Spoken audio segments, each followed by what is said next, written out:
How to convert PDF to Word. In today's video, I'll show you how to convert a PDF file to a Word document quickly and easily, whether you need to edit a PDF or extract text from it.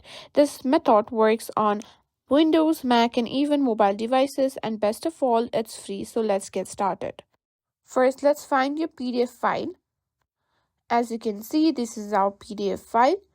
From here, we cannot convert anything. Now, what we can do is just click on wrong and simply search for Word document and open it. Once you open the Word document, simply go to the file and simply tap on open tab, which you can see right below new. From there, simply tap on browse and simply go to desktop. From there, simply find the PDF file that you want to convert, as this is the one.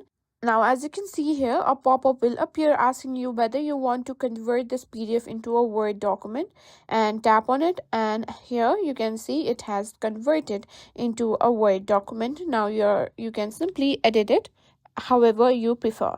And that's it. Now you know how to convert a PDF file to a Word document.